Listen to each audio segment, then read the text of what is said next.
Good evening and welcome. My name is Paul Phillips, G7KBR.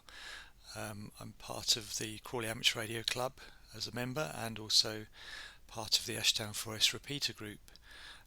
Tonight we're going to be talking about the Ashdown Forest Repeater Group, about what we've got installed, the issues we've had about getting repeaters installed, running the repeaters, and some of the features that we've got on the repeater. We've got two repeaters, GB7MH and GB3MH. GB3MH is a SVX link repeater, and GB7MH is a multi-mode, multi-digital repeater with D-Star, Fusion and DMR. We also have a website which is at ashdownforestrg.org, so that's www.ashdownforestrg.org, and that gives you quite a bit of information about the repeaters, the site, some photos, contact information, and also the donation button, which is quite important.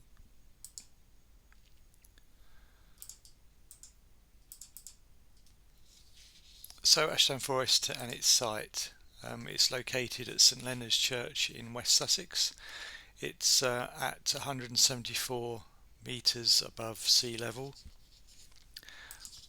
and the group was formed October 2008, initially to plan and provide a homebrew 70 centimetres D-Star repeater for the Crawley area, with coverage extended into parts of Kent and East Sussex.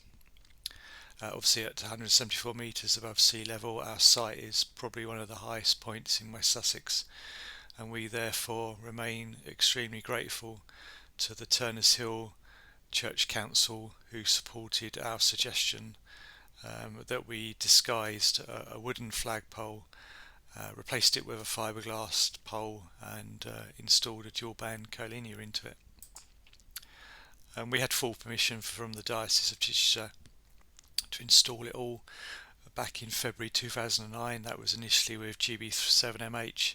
That went live the following November, and then after that GB3MH, operating on 2 meters FM, was added in August of 2011.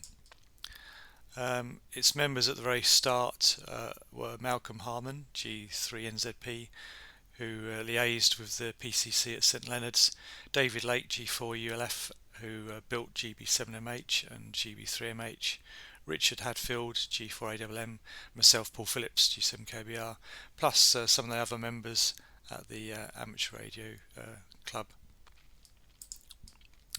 Obviously, over that time we collected a lot of information. This is a photo of between 4 and 5 years of letters to the PCC, Etsy, RSGB and broadband suppliers to try and make all this happen. We were quite lucky because at the site we've got quite a good location, which is in the tower. We've got like a little plinth which allows us to install the equipment, and you can see in this one the rack and the cavities on the top for GB3MH, and a ladder there to get up to the top of the tower to get to the flagpole, and that's where it always installed in.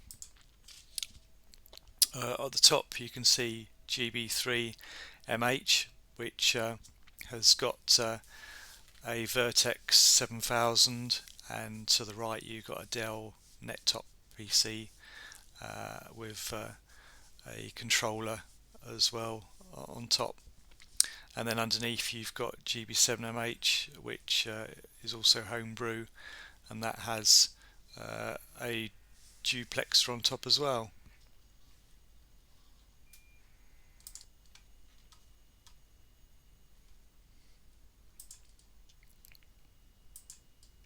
And there you have a picture of the tower, right at the top where the louvers are, where the sort of windows are at the top there.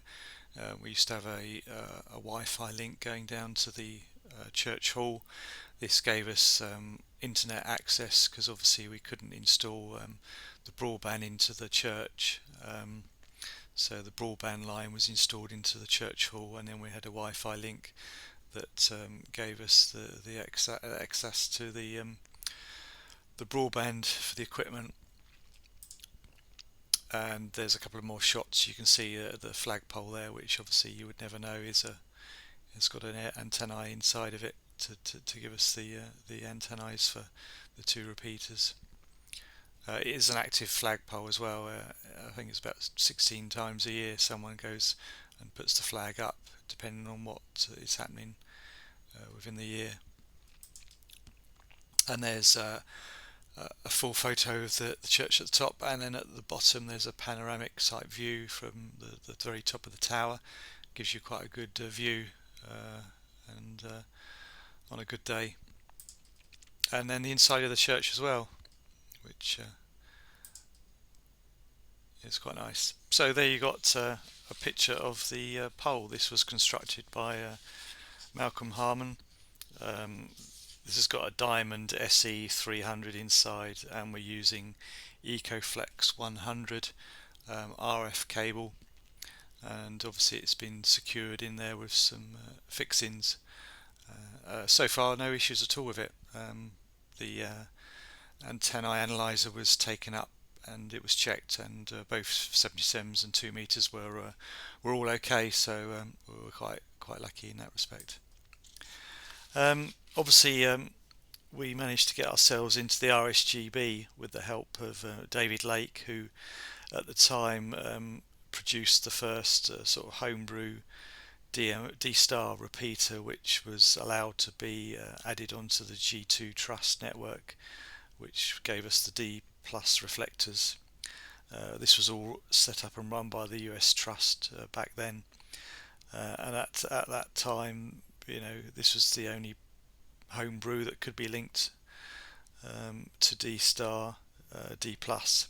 If you had an Icon repeater itself, then you were all okay to use the G2 Trust, but they were quite keen not to have so many non-Icon equipment on their network. And over the years this has changed slightly, and there's obviously different groups around now, not just the US Trust G2 network, but obviously we made it into the RSGB, and this was back in February 2010. It's quite a good article telling you all about the issues that David had about the location, the setting up, etc. And obviously some of us were mentioned in the article as well, which was quite nice. So that was back in 2010. So the version 1 D-Star repeater, which was GB3MH, this was built by David Lake. David's goal was to produce a cheap but fully compliant alternative to the Icon D-Star repeater on the market at the time. You could only buy an Icon D-Star repeater back then. You couldn't use a homebrew. There was none around. And I think from what David Lake has said, that this was the first one on the air, and it was a Tate 800 Mark II commercial repeater, which had a Dell Nettop PC and a node adapter, which was produced by Stutschi. It was a GMSK smart modem. At the time David was using the CentOS 4.7, which had the operating system on. So you can see there the Tate system, the modem board, and for the network back then we didn't have a broadband line, so we used a 3G SIM card with a 3G modem router, and that was situated in a convenient place to give us some internet connection. So repeater details for GB7MH, which this is the current situation for it. We've got 3 digital modes now. We've got D-Star, we've got DMR and we've got Fusion. And out of the three modes, the C4FM Fusion is the most used mode. DMR is very quiet and not so many D-Star users. The trouble with D-Star is the radios have to be an Icon radio, just like Fusion. C4FM has to be a Yaesu radio, so D-Star is a little bit more highly priced than Fusion, so obviously D-Star's not so popular. There is a 30-second delay in swapping nodes, so if you're on D-Star and you want to use a different mode, you have to wait 30 seconds for it to unlock it, and then you can use C4FM or DMR. And there's a 20 minutes connection time if no RF activity is present. Then obviously it disconnects from reflector, just saves broadband and RF. Not much point having it sitting there just on its own, no one using it, and just retransmitting a network connection. And that's its location, where we are. Code plug settings, this is a little bit out of date, but it gives you a bit of an idea. You've got 2 time slots, 2 different talk groups. They're static, so they can be changed. And then you've got a parrot test as well, and another static status mode. But that's for DMR. DMR is a little bit more complicated to set up. You have to have a bit of programming knowledge and understanding of the radio that you're programming. It's not quite as straightforward like Fusion, where you just put in your call sign and then away you go. But with DMR, it needs a bit more information being inputted into the radio, which you have to do via the programming software. So DMR is not so popular. So GB7MH is a multi-mode repeater with the code written by Jonathan Naylor, MMDVM and MMDVM host. This is our version 2 box. GB7MH was version 1 was retired, and we had the second version, which myself, G7KBR, built and put on air using a different code, which is quite well used within the UK and in other parts of the world. And this is the modes that we have, which I mentioned earlier: D-Star, DMR and Fusion.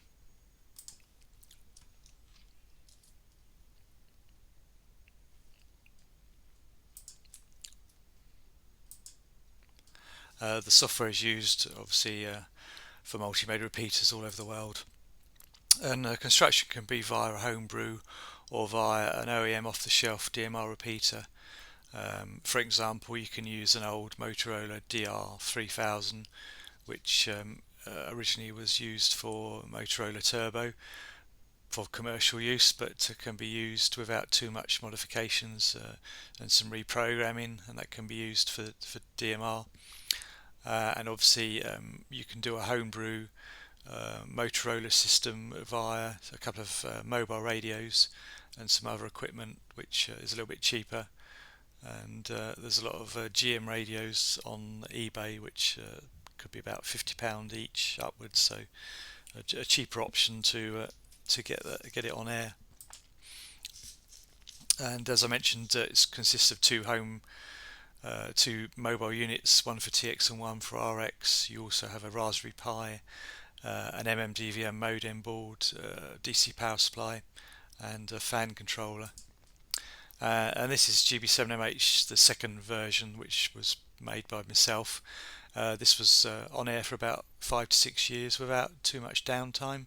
You can see the 2 GM radios at the top there. Obviously you don't need the display panels, you don't need the plastic, so that was all taken off. You can see the Raspberry Pi sort of central. Underneath you've got the MMDVM modem type controller board. To the right you've got the fan controller and the 2 PCM fans, and to the left of that you've got the fuse box, which is the DC distribution for the various components in the repeater. So all in all, this has been a very reliable box. And then quite recently, in the last couple of years, we've gone to version 3, which is a little bit better. Still got version 2 as the backup, but obviously version 3 is what we're using now. It's in a 2U chassis, and it seems to fit in there okay. Don't have any problems with it. Obviously we've got power supply on the top. There's not so much room in the 2U chassis for the power supply and the two radios side by side, but obviously you can get a 3U chassis and put the radios on top of each other. That then gives you a bit more room for the power supply to go inside and all the other components, which keeps it a bit tidier.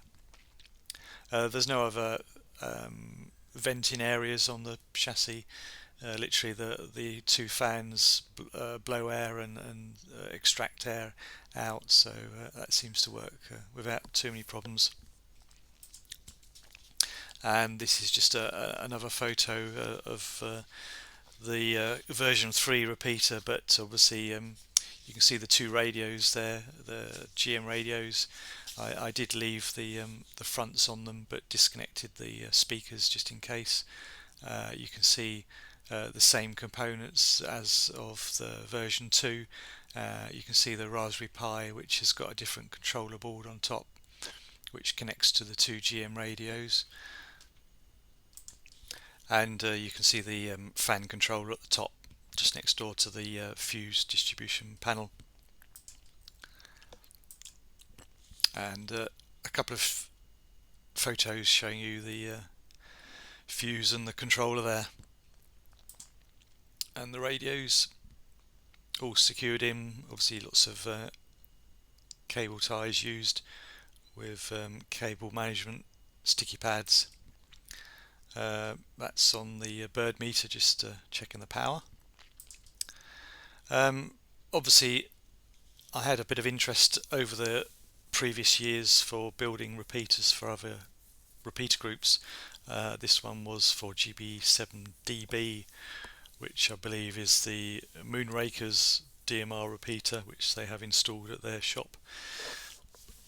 They required a display for this one, so luckily you can integrate a display panel onto the front and connect it up, and that gives you the status and also shows you what's going on the slot 1 and slot 2 on the DMR side. It's only DMR, so no other modes are active on this one.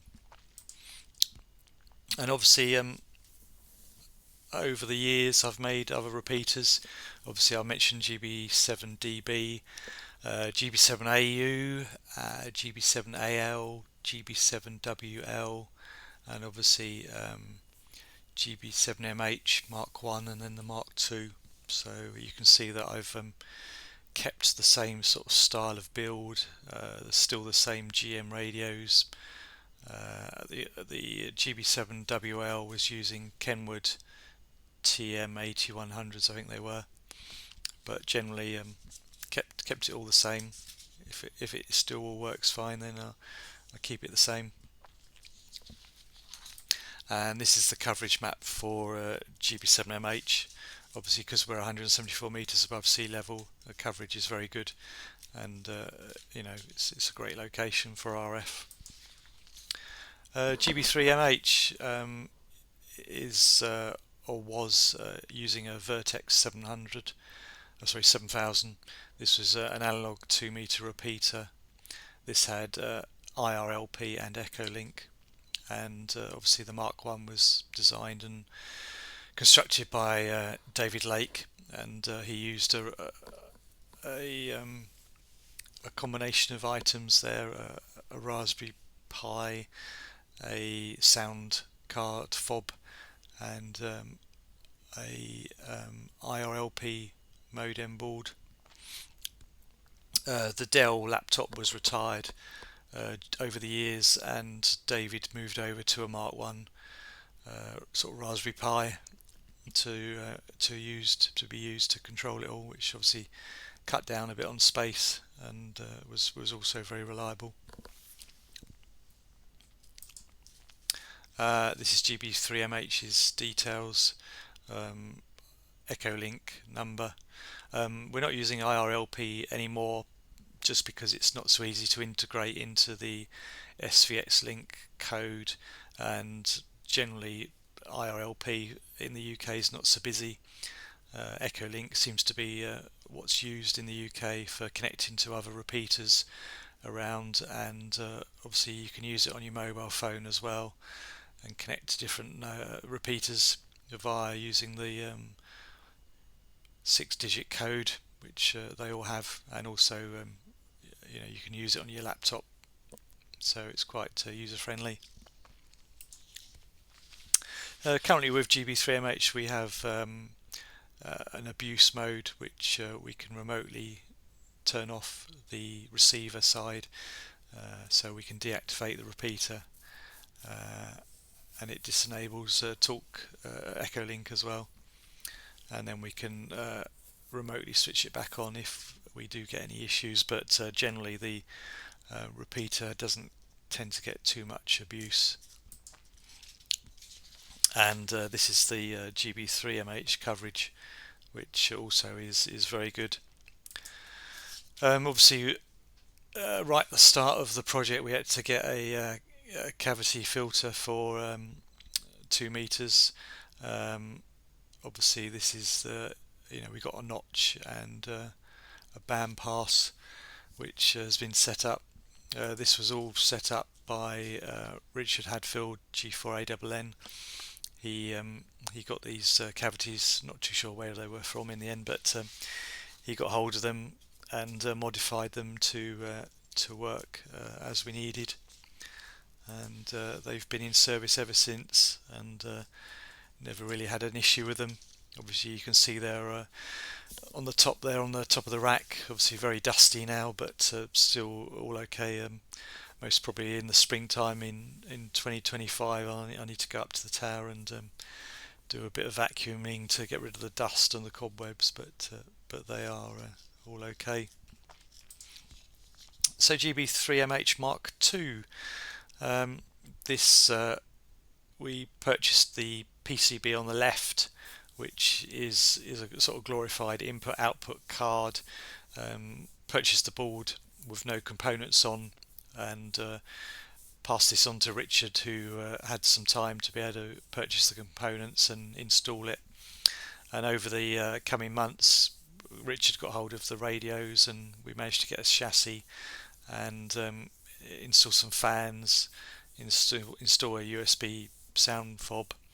That's got a power supply built inside as well. You can see the mains coming in on the left, and you can see the RF sockets at the back right for the RF in and out, and also to the centre of the picture you can see the jack plugs for audio in and out. But this is what we're currently using at the moment, and initially we were using a sort of open repeater software which Richard downloaded and set up, but open repeater software is quite out of date now, which uses a sort of variant of SVX link, but obviously it wasn't the current one, so we had a few problems setting it up, and eventually we decided to move to a different version of SVX link which we had set up. This is the SVX link card, which you can see has got various inputs and outputs. It's got 4 relays, it's got different squelch selections, external watchdogs, 2 ports for I2 squared, temperature sensor available, analog inputs, 4 GPIO ports, RS232 fuse. It's got all sorts of things, audio isolation transformers as well, but obviously at the time we didn't quite know what we needed, so we thought we'd go for the Rolls-Royce of boards and got this, but actually we hardly use any of this that's actually on the card, but anyway we've got it, and it was all done. So yeah, the SVX link system. This was I met Chris online. I was keen to look at what was available to home brewers on repeaters to put something on air. I didn't want to go down the hardware route of a repeater controller. So Chris was looking at building some code that allowed repeater keepers to actually build the SVX Link software without too much trouble. I assisted Chris in actually testing out his build scripts over a couple of months, and then obviously Chris helped us install the new code and update it and get it all set up to run correctly for our installation. So without Chris, we would have struggled. But obviously, if anyone wanted to put something on air and needed some help, Chris is your main man. He has got a GitHub site where you can download his software, which in the pin section is the SVX Link Builder, which has got some text on how to set it all up and what to do. He's also got a YouTube channel which also goes through the installation from start to finish. So he's very helpful, and he's also able to take questions, and he will get back to you. So there's also an SVX Facebook group page, and he can be contacted via that as well. So what features does GB3MH have? Well, obviously back in the original days it only had Echo Link and IRLP, but obviously now we've got a repeater dashboard which allows you to go on and look at the status of the repeater. It tells you if we're online, it tells you the temperature, it tells you how long it's been online, when it was last rebooted. So if you're unable to get to that dashboard, then obviously there's either a problem with the repeater or there's a problem with the internet. We've got a portal now which allows us to talk to other SVX Link repeaters in the UK and around the world, and that's available online to look at and see what's available. We've got a Kachunka filter, which obviously to actually open the repeater up you need to have 4 seconds of carry before it opens. Obviously don't just assume that you're going to get in straight away, because what it does is it chops off your first 4 seconds of audio. So always key it up, make sure you've got a K back, and then obviously start your call out for your call sign that you want to talk to, or if you want just to give out a general call. The CTCSS is on receive and also on transmit, so that saves on interference and for the repeater being keyed up by distant repeater users elsewhere using other repeaters. Obviously now the CTCSS is zoned around the country, so hopefully there won't be too much issues with people opening up repeaters elsewhere. Yeah, certainly if there's a lift on anyway. And obviously with GB3MH we have voice announcements. It was always a bit of a worry. I wasn't too sure whether or not announcements would be any good, and obviously if people would moan about them. We did have previously a repeater which used voice announcements, and I don't think that caused too much of trouble. So we decided to use them as well. It also gives out the time on the hour, quarter past the hour and half past the hour as well. Obviously we got the abuse mode activation, which we need part of the NOV and part of the ETTC shutdown. Obviously K-tone, if you get a K-tone you'll get the carrier, and if you don't say anything for 7 seconds the carrier will drop. So as soon as you get your K-tone, start talking, but you do get 7 seconds.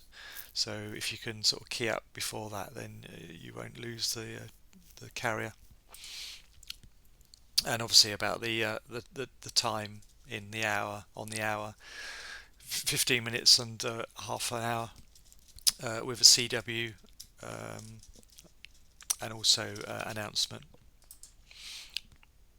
Obviously if there's any announcements or time announcements, it will mix with your voice transmission. It mixes 15 dB below, so other users will just hear it slightly in their ears rather than overtaking the audio of the conversation that's going on. Echo Link is much improved. Audio quality is a lot better. On the previous system we did have a bit of distortion, and the audio was sometimes a bit muffled but not very clear, so that's been resolved in this new build. And obviously the ability to use Echo Link via your mobile radio or your hand portable using the DTMF codes, and this is the general rule for actually using Echo Link DTMF 2 hash. And then, for example, if you wanted to talk to Bexhill repeater, you would enter 113269 hash, and obviously as long as you didn't double press any buttons, you could do it all in one go by doing 2 hash 113269 hash. This would then connect to GB3BH, and then you could obviously talk to anyone on the Bexhill repeater. You can also connect to GB3BH via the Echo Link iPhone app, and also on the Windows PC there's the app as well, and also on the other flavors of mobile phone smartphones that are around at the moment. We also do have audio available online, so if you go onto a web browser and enter GB3MH.ddns.net :8000/stream, that will bring you this GB3MH status page, which will then allow you to click on the stream URL, which is down there at http://gb3mh.ddns.net :8000/stream, and then that will give you the audio. If you're not near a radio, you can listen to the audio that way, which is quite a nice feature to have.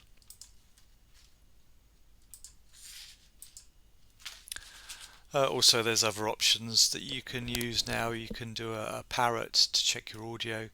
So if you do 1 hash, it announce that it's the parrot mode. You can then speak and then listen back to your audio just to make sure your audio quality is okay. Echo Link command is 2 hash, which we mentioned earlier. And then if you want to talk to a different talk group within the list, you can do this via 91, then enter the talk group number and then press hash. For example, 23510, so you do 91 and then 23510, or via the DTMF code keypad and press the hash key. That then should let you in.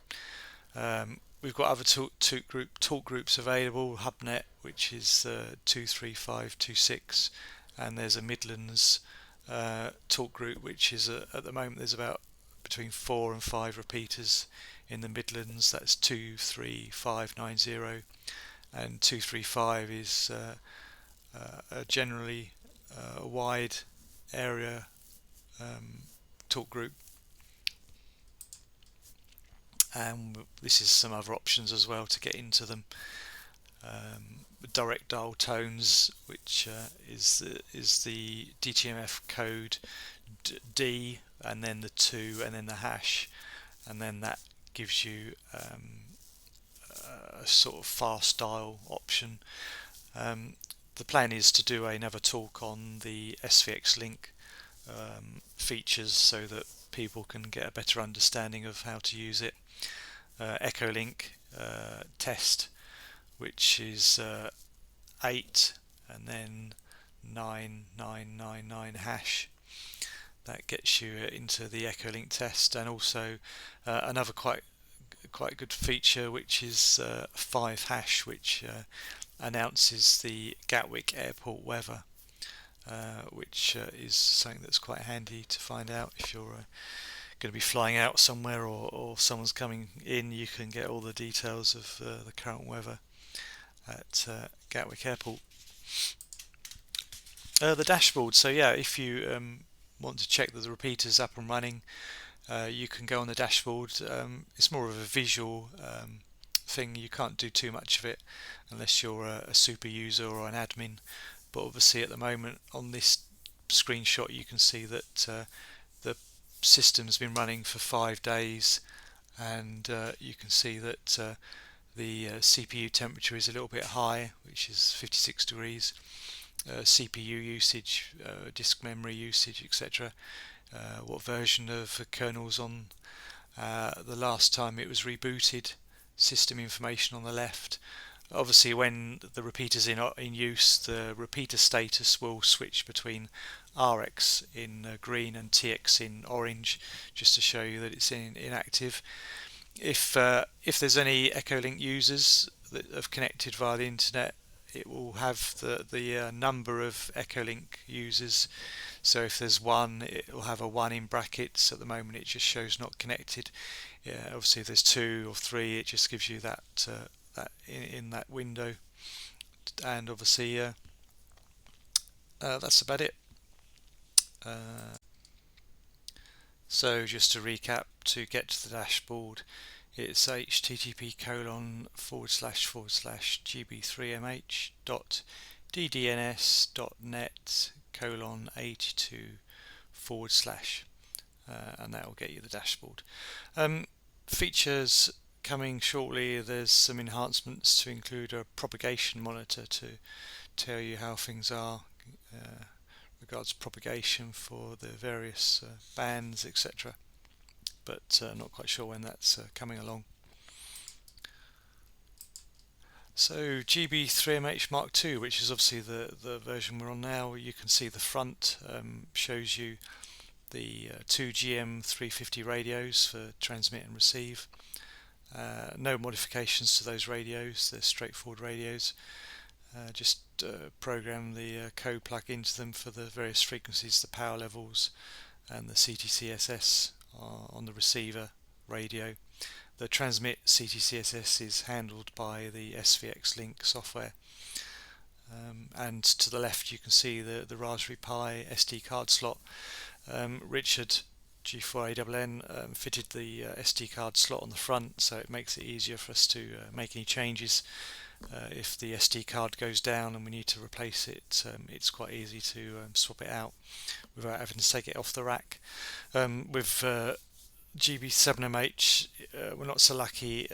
If the card goes faulty or we need to replace it for some reason, we have to take the 2U chassis out of the rack, replace the SD card with inside. Obviously you've got to take the cover off and get to the Raspberry Pi to get to the card, and then obviously put the new card in, put the lid on and put it back into the rack. That's not so easy when you're in the church, in the tower. Obviously you're limited to space and not so easy to get it in.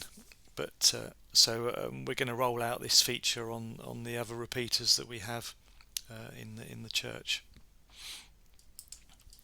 Obviously the modified CM108 is there on the top left photo. It's got the audio sockets removed, audio in and audio out sockets are taken off. We fit cables onto there with some resistors. For the PTT line we fit a basic PMP type transistor, and we take a couple of feeds off the CM108 chip for the COS line, and also the PTT line comes from that, and that is all that's needed for a repeater controller, and also for a simplex node as well, which obviously this photo shows you. The person here is using a GM340 radio with a Raspberry Pi in its case, and obviously the Raspberry Pi has got the USB device plugged in, and this is the socket that's used in the middle, which has the TX, RX, PTT and ground lines. Looks like there's 4 wires there, and obviously the COS line. For the backup of a repeater for GB3MH, we've had it on the bench running as is. This is the Raspberry Pi with the USB sound fob, which in this case has got a 3D printed case for it, just to keep it tidy. And obviously you can see the 9-way D socket there, which that then plugs into the two GM radios, and that keeps it all nice and tidy. Obviously with the new system, the SVX link, we have a timeout timer. This has a 3 minutes timeout, and not like some repeaters where once you hit your 3 minutes the TX drops off and you'll be chatting away and not realizing you're not actually going anywhere, you're just talking into thin air.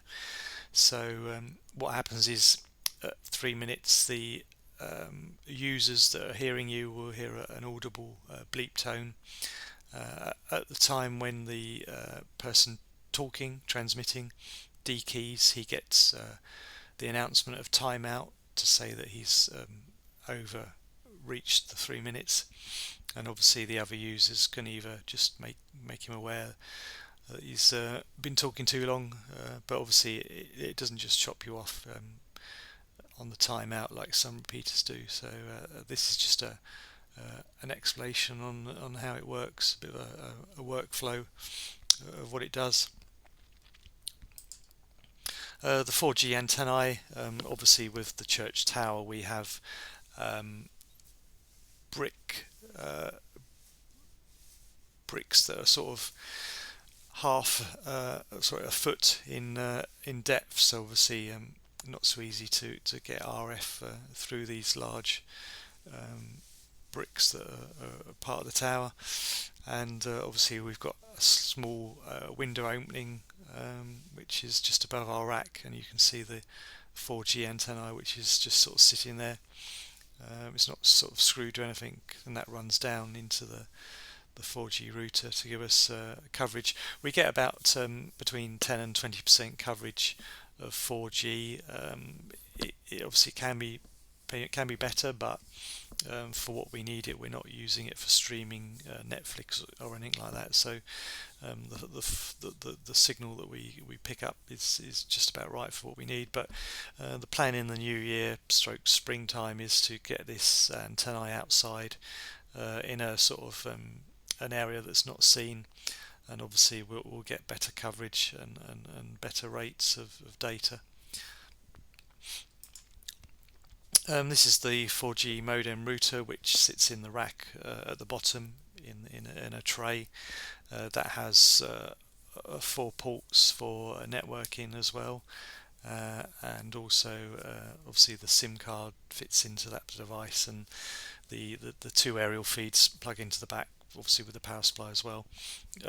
We don't use the 4 ports, we just use the 1 port that connects to our 16 port switch, which you can just see below. And we take all our network feeds off of the switch. This is the current situation on the rack. GB7MH is at the top with a slight gap because obviously we've got the power supply screwed to the lid, and then below that we have GB3MH which sits below it, and that's a 3U chassis, and obviously the 2U chassis above that. And just another picture showing the TP-Link switch. We obviously did have an old Netgear 8-port router which just sat on the bottom of the rack on the stone floor. We took that out and fitted a rack-mounted switch just to keep it all tidy. Funny enough, those yellow boots that are over the plugs on the RJ feeds to the various bits of equipment, they've all gone very brittle and hard, and obviously they stop the little tag from moving that keeps it clipped in. We had a situation when we were installing this that for some reason I didn't notice it, but the plug had came out the back because it hadn't clicked in place, and obviously the reason it hadn't clicked in place was because these rubber covers had gone very brittle and old and hard, and obviously we're stopping the little tag from clipping up into place. So we've got to replace all these cables eventually, just so that we know we've got a good reliable cable plugged in. this is one of the problems that I think that's causing repeaters to be less active, is obviously hotspots that are available now. They're easy to get a hold of. Obviously you can plug them in at home and you've got a small area of coverage. You can use your hand portable, and you can use them for various modes that are on there. So you can use it for Fusion, DMR, D-Star, and obviously it's just easy to get them up on air.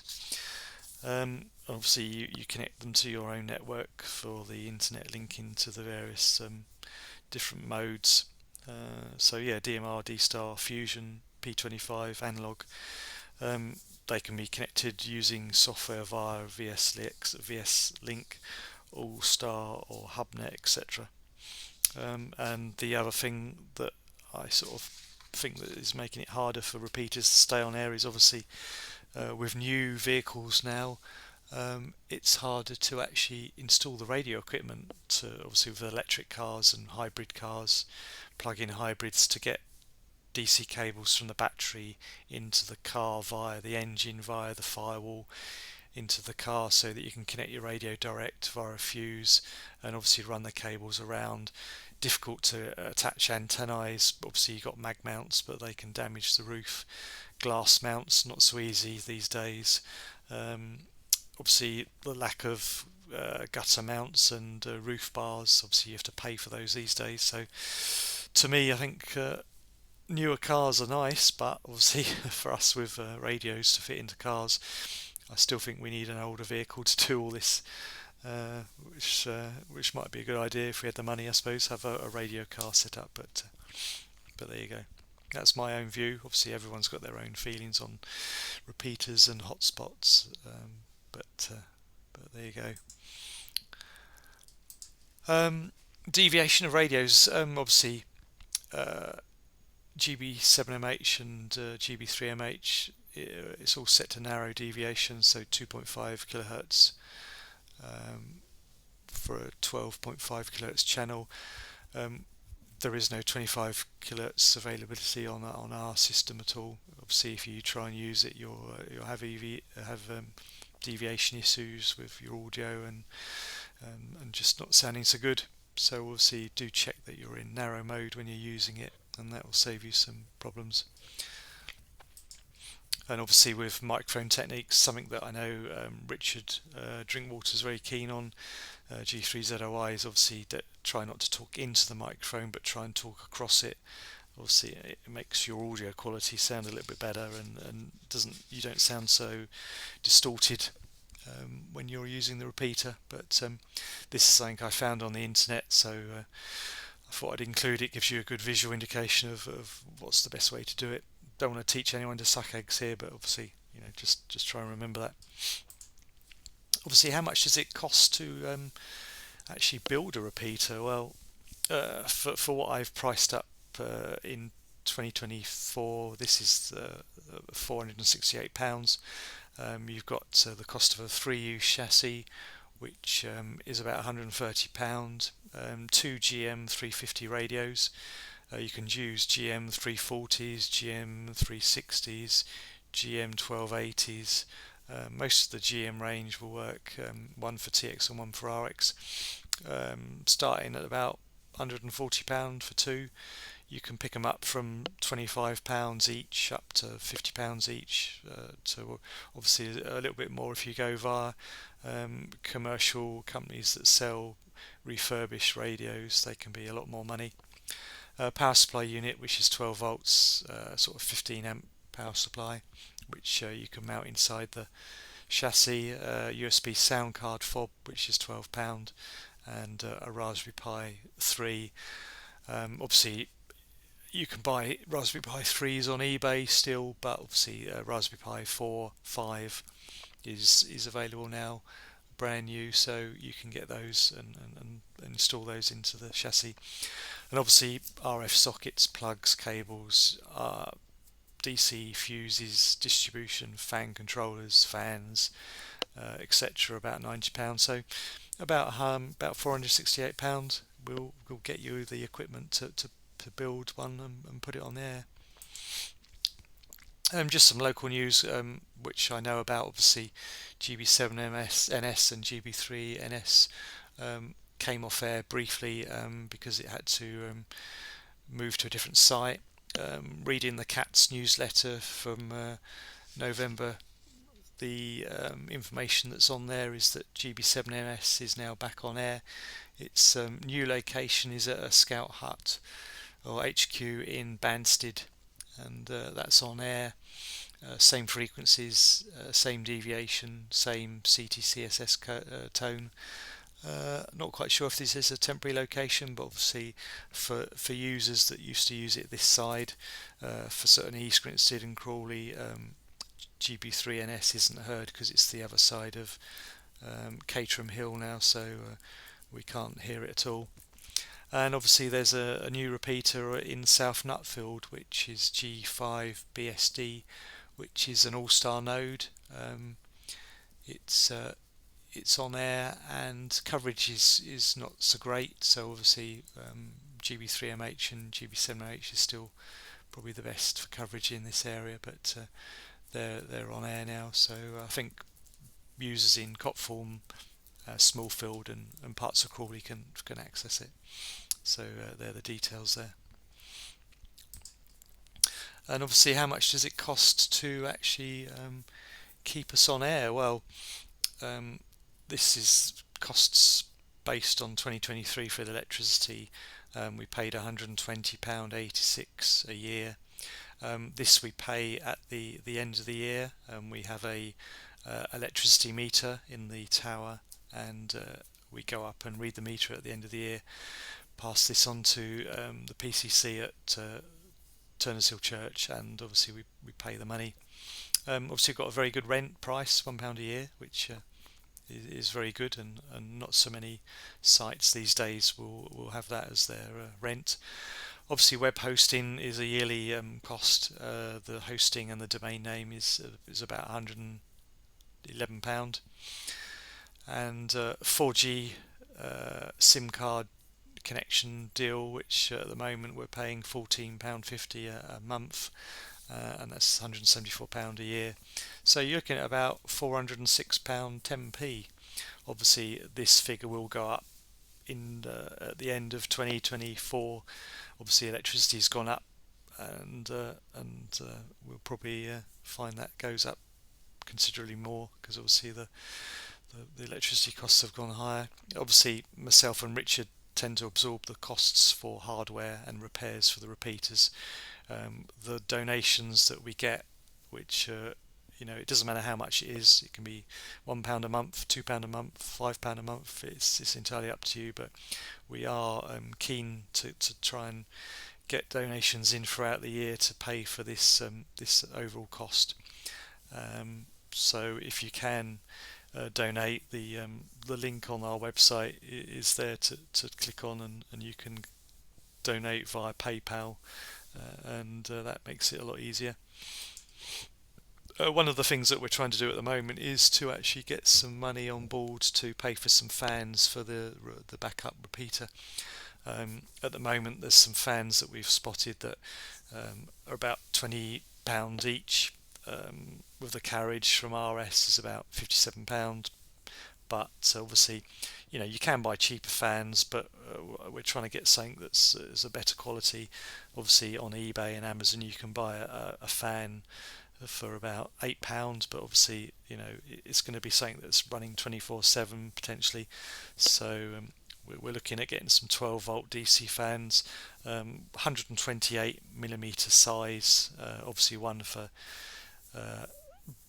blowing air into the system, and then one for extracting the air from the other side. So if you can obviously help with this, if you can go onto PayPal and obviously in the message section just put fan, so that we know that the money you've donated is for that project. But this is one of the areas that we are wanting to try and spend a bit more money on. Obviously at the moment myself and Richard, we've purchased the 3U chassis. We got the 2 radios, the Raspberry Pi, the USB fob we've purchased and modified, and most of the other bits and bobs we've got. So we're quite keen to try and get the money for this. So if you can help, that'd be much appreciated. Obviously, donations, that's the PayPal link again. If you can donate, that would be much appreciated. So that's about it from myself. I just want to say thank you very much for watching. I hope you've enjoyed what I've been telling you, and obviously, you know, if there's any questions, please bring it up at the club, or you can email us via the website. But I've tried to keep it a little bit different, and not just talk about the group as such, but obviously talk about the repeaters and about the history as well. So just want to say thanks very much.